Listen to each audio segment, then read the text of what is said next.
আসসালামু আলাইকুম প্রিয় শিক্ষার্থীরা, কেমন আছো তোমরা সবাই? আশা করি সবাই ভালো আছো, সুস্থ আছো। আমি আল্লাহর রহমতে ভালো আছি। আমি শারজিলা সুলতানা, সহকারী শিক্ষক, আটা সিনাত মাধ্যমিক বিদ্যালয়, জাহানাবাদ ক্যান্ট, ফুলতলা, খুলনা। ষষ্ঠ শ্রেণীর সকল শিক্ষার্থীর জন্য আজ আমি একটি ক্লাস নিয়ে হাজির হয়েছি। আশা করি সবাই আমার সাথে থাকবে।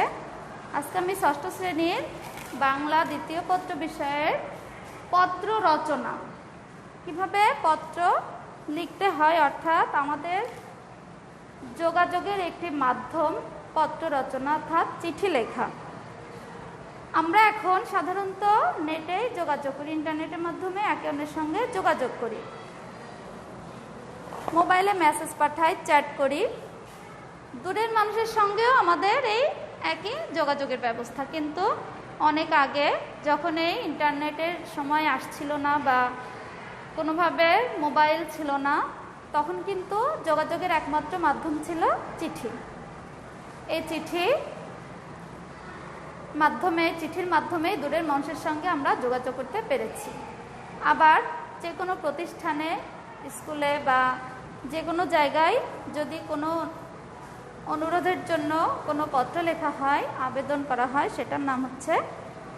সেটাও চিঠি। তবে দুইটা নাম রয়েছে, একটা ব্যক্তিগত পত্র আর একটা আবেদনপত্র। অর্থাৎ মা বাবা, ভাই বোন, বন্ধু বান্ধবকে ব্যক্তিগতভাবে যে চিঠি লেখা হয়, সেটা হচ্ছে, যে পত্র লেখা হয় সেটাই হচ্ছে ব্যক্তিগত পত্র। আর বিদ্যালয়ের প্রধান শিক্ষকের কাছে কিংবা বিশেষ প্রয়োজনে সরকারের বিভিন্ন অফিস বা সংস্থা বা বেসরকারি সংস্থা, অর্থাৎ যে কোনো অফিস আদালতে বা স্কুলে কলেজে যদি কোনো পত্র লেখা হয়, সেগুলোকে বলা হয় আবেদনপত্র বা দরখাস্ত। প্রিয় শিক্ষার্থীরা, দেখো, আমরা আজকে পত্র রচনা দুইটা অংশ, ব্যক্তিগত পত্র, আবেদনপত্র সম্পর্কে জানলাম।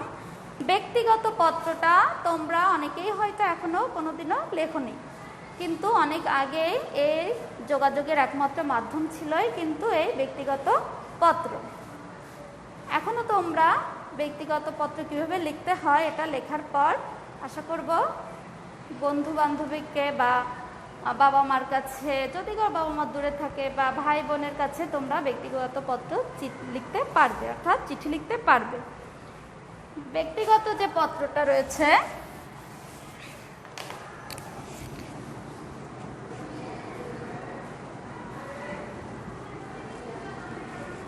ব্যক্তিগত পত্রের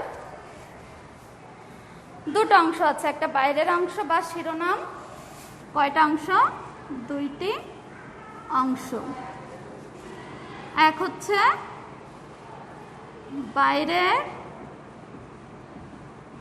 অংশ বা শিরোনাম, দুই হচ্ছে ভেতরের অংশ বা পত্র গর্ভ বা পত্র গর্ভ। এই যে দুইটা অংশ, এর একটি হচ্ছে শিরোনাম। পত্রের খাম বা পোস্টকার্ডে আমরা যে চিঠিটা প্রেরণ করি, পাঠাই, সে বাইরে যে ঠিকানা লিখতে হয়, কাকে লিখছে আর কে লিখছে, এইগুলাই হচ্ছে শিরোনাম। যিনি চিঠি লেখেন তিনি হচ্ছেন প্রেরক। যিনি চিঠি লেখেন, প্রেরক।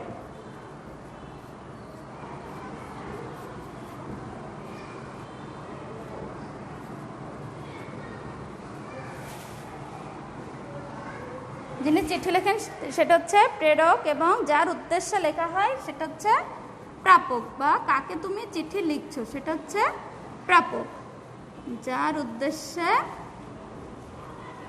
লেখা। তাহলে প্রেরক আর প্রাপক, এই দুইটা মিলাই হচ্ছে শিরোনাম।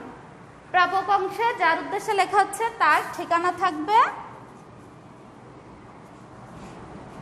আর প্রেরক অংশে যে লিখছে তার ঠিকানা থাকবে। ঠিকানা তোমরা জানো যে তার যে নাম, পিতার নাম, গ্রামের নাম এভাবে লিখতে হয়। প্রথমে নাম, পিতার নাম বা যদি তার স্বামী থাকে বা পিতা বা স্বামীর নাম,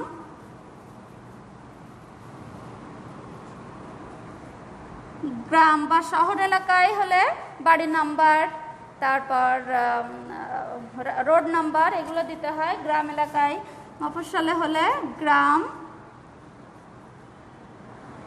পোস্ট, উপজেলা, জেলা এভাবে লিখতে হয়। আর বিদেশে যদি হয় পাঠাতে চাও তাহলে বিদেশে যে ঠিকানা আছে সেখানে নিচেই সে দেশের নামটা দিতে হবে। তাহলে এভাবে ঠিকানা দিতে হবে, যার উদ্দেশ্যে লিখছো প্রাপকের ঠিকানা, যাকে তুমি পাঠাবে, আর তুমি যখন লিখবে নিজের যে পাঠাচ্ছে তার ঠিকানা, নিজের বাড়ির ঠিকানাটাও অবশ্যই দিতে হবে। এখানে দেখো একটা খাম পোস্ট কার্ডে থাকলে সেখানেও দিতে হয়। আবার এখানে একটা ডাক টিকিট দিতে হয়, অর্থাৎ স্টাম্প।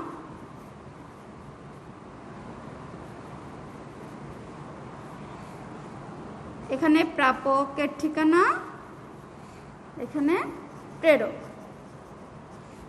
ঠিক আছে? এখানে প্রাপকের ঠিকানা আর এখানে প্রেরকের ঠিকানা দিতে হবে। এটা হচ্ছে একটা চিঠির ব্যক্তিগত পত্রের বাইরের অংশ, অর্থাৎ শিরোনাম। এরপর দেখো ভেতরের অংশ। এটা গেল বাইরের অংশ, কাকে পাঠাচ্ছ তার নাম ঠিকানা সহ নিজের নাম ঠিকানা কিভাবে দেবে। এরপর ভিতরের অংশ, একটাই পত্রের বিষয় অনুসারে কয়েকটা ভাগ থাকে, তুমি কাকে লিখছো, কি বিষয়ে লিখছো, এভাবে।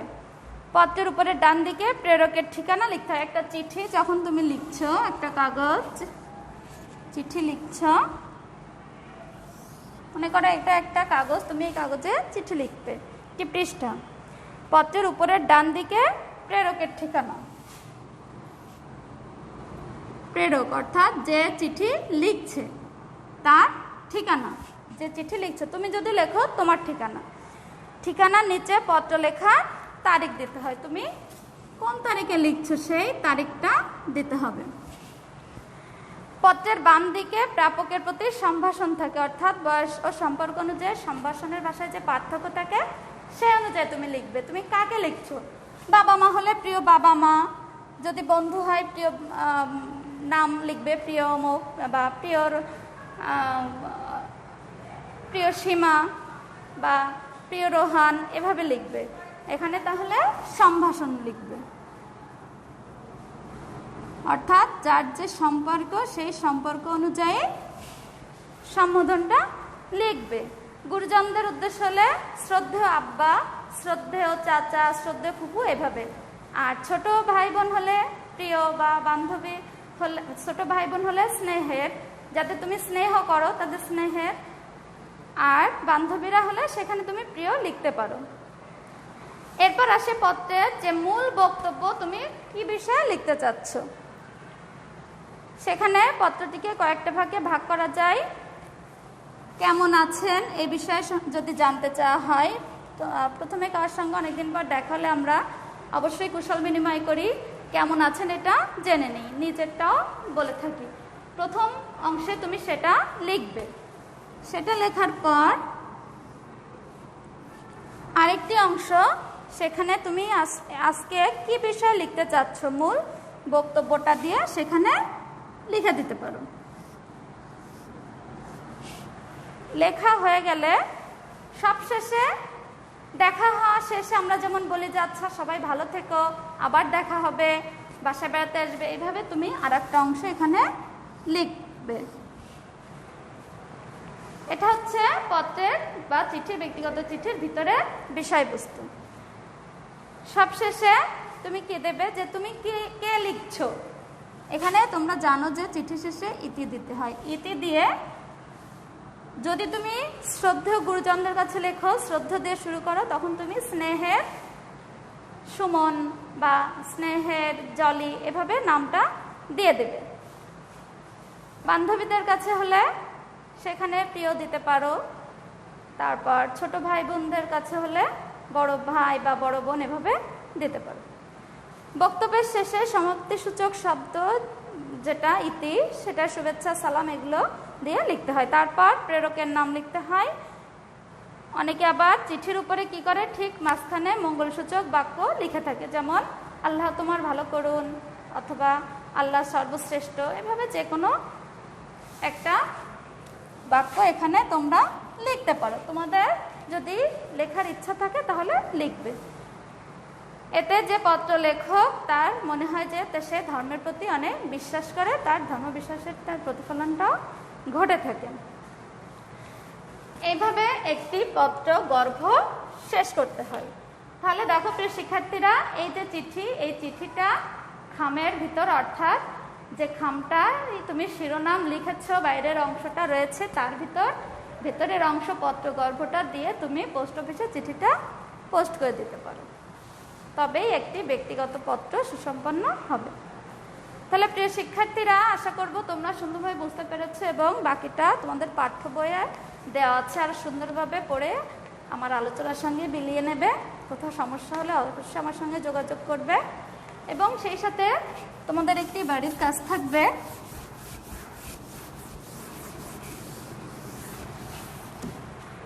সেটি হচ্ছে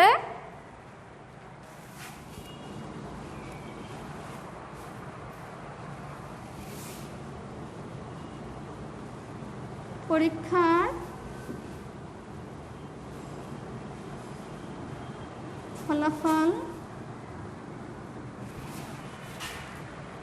ফলাফল এর সংবাদ জানিয়ে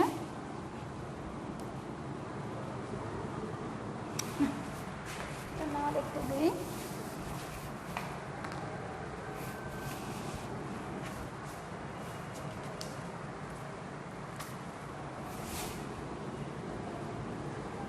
বই কেনার জন্য টাকা চেয়ে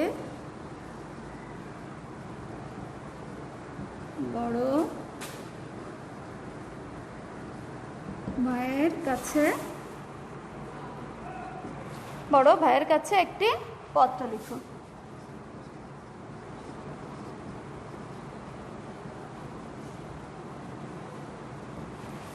দেখো এখানে বই কেনার জন্য, ভিতরের যে মূল বিষয় বলেছিলাম, সেখানে বই কেনার জন্য তুমি তোমার যা কিছু বলার সেখানে লিখবে, আর যেখানে সম্ভাষণ সম্পর্কের কথা সেখানে বড় ভাই, শ্রদ্ধেয় বড় ভাই লিখবে, এবং ইতি দিয়ে শেষ করে, ইতি দিয়ে সেখানে লিখবে স্নেহের তোমার নাম দেবে।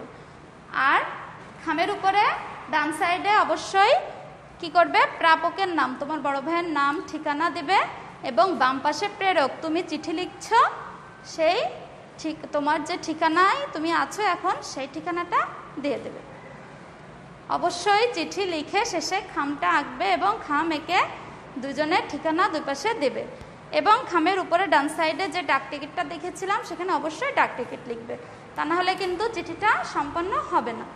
তাহলে প্রিয় শিক্ষার্থীরা, আশা করি তোমরা সবাই আগামী ক্লাসে আবার আমার সাথে থাকবে এবং এই যে ব্যক্তিগত পত্রটি দিয়েছে এটা লিখে কাছে রেখে দেবে। করোনার সময় তোমরা সবাই স্বাস্থ্যবিধি মেনে চলবে, বাইরে গেলে অবশ্যই মাস্ক পরিধান করবে, সবাই সুরক্ষিত থাকবে, ভালো থাকবে। ডেঙ্গুর হাত থেকে রক্ষা পাওয়ার জন্য অবশ্যই আশেপাশে কোথাও পানি জমতে দেবে না, আর নিজেদেরকেও পরিষ্কার পরিচ্ছন্ন রাখবে। সবাই ভালো থেকো, সুস্থ থেকো। সবাইকে অনেক অনেক ধন্যবাদ। আল্লাহ হাফেজ।